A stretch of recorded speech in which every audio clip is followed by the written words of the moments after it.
Hola, soy Paula y en este vídeo vamos a hacer un análisis del poema Yo fui de Luis Cernuda. El poema muestra el derrumbe del poeta tras una experiencia de fracaso amoroso y está dividido en dos partes, el antes y el después de la ruptura amorosa. La primera parte del poema se encuentra entre la primera y la cuarta estrofa y cuenta cómo era su vida antes del fracaso amoroso. Habla de que su existencia tenía sentido nombrando el yo fui, describe cómo era ese amor con aspectos que muestran el deseo y la esperanza, describe sus anhelos, los deseos y los sueños adolescentes que él fue y describe el gozo y la plenitud del amor. En cambio, la segunda parte del texto, que va entre la quinta y la sexta estrofa, cuenta cómo se siente después del inesperado fracaso. Describe el sentimiento de derrota y angustia tras el fracaso amoroso y reconoce la pérdida de todo lo que fue. Por eso termina el poema con un he sido. En cuanto a la estructura del poema, si nos centramos en la anécdota narrativa que tiene, este presenta una estructura lineal, ya que los hechos se ordenan cronológicamente. A continuación vamos a hablar de la intención comunicativa del autor y dos mecanismos de cohesión que aporten coherencia a este texto. Como todo poema lírico, lo que el autor pretende es expresar sus sentimientos. En este caso, quiere comunicar a los lectores su sentimiento de derrota y angustia ante el fracaso amoroso que ha tenido. El poeta siente que su existencia ya no tiene sentido. Al ser un poema, también tiene una finalidad estética, que es expresar los sentimientos con belleza. En cuanto a mecanismos de cohesión, yo primero he encontrado un campo asociativo de la palabra luz. A lo largo del texto aparecen distintas palabras relacionadas con este campo asociativo, como por ejemplo ardiente y dorado en la estrofa 2, luz y llama en la estrofa 4 y sombra en lo negro en la estrofa 5.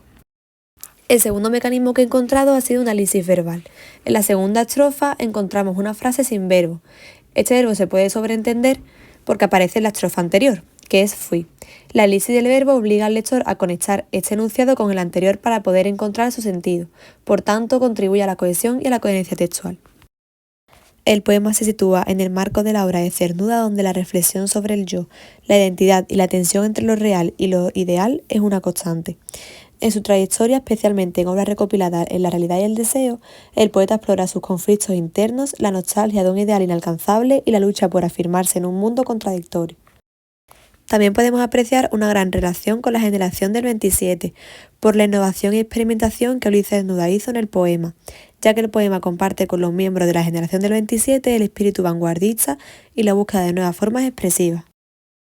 También se puede apreciar la fusión entre la tradición y la vanguardia. Se nota la influencia de la tradición literaria, por ejemplo en el uso de imágenes clásicas, fusionada con la ruptura de formas tradicionales, algo que era muy característico de este grupo. En cuanto a los temas de la literatura de Luis Cernuda, podemos destacar principalmente dos. Primero, el ideal versus la realidad, ya que en sus poemas muchas veces muestra imágenes hermosas y llenas de luz para representar lo que él desea, pero luego aparece la oscuridad que simboliza la dura realidad, como por ejemplo en este poema. Otro tema es la búsqueda de desilusión, ya que se nota que en sus versos hay una búsqueda constante de algo ideal, algo perfecto que nunca llega del todo. Al final siempre hay una especie de choque entre ese deseo intenso y una realidad que no cumple con las expectativas, lo que genera desilusión y tristeza. Encontramos influencias del surrealismo por la presencia de imágenes oníricas inesperadas y simbólicas como columna ardiente o luna de primavera que aparecen en el texto. Estas expresiones rompen con la lógica convencional y abren un espacio para la interpretación subjetiva típica del surrealismo. También encontramos influencias del romanticismo por la intensidad emocional, el lenguaje cargado de pasiones y la exaltación del yo que se vinculan al espíritu romántico, donde el sentimiento y la experiencia personal ocupan un lugar central. A continuación nos encontramos con el análisis métrico del poema, donde si nos fijamos bien encontramos que el verso es libre, ya que el poema se compone de versos de longitud irregular, lo que impide una medida fija o un esquema rítmico tradicional. También podemos encontrar una variabilidad rítmica, ya que la cantidad de sílabas varía en cada línea. La ausencia de rima formal contribuye a la sensación de libertad expresiva, acorde con la naturaleza introspectiva y transformadora del contenido. Por último, vamos a hablar de los símbolos de la literatura de Luis Cernuda que se pueden ver en este poema. Primero encontramos columna ardiente, que representa la fuerza interior y la pasión inextinguible del yo poético, simbolizando un ideal de existencia vibrante. También encontramos luna de primavera, que evoca la renovación, la temporalidad de la belleza y la fugacidad de los estados emocionales. Otro símbolo que podemos encontrar es mar dorado y ojo grande, que son sugerentes de un universo idealizado, en el que la belleza y el deseo se entrelazan para formar una visión casi mítica de la existencia. El último símbolo que encontramos en el poema es la transición a la oscuridad. La caída en lo negro y la referencia a un mundo insaciable simbolizan el contraste entre el ideal del deseo y la cruda realidad, reafirmando la dicotomía recurrente en la obra de Cernuda. Y hasta aquí llega el final del análisis específico y el final del vídeo.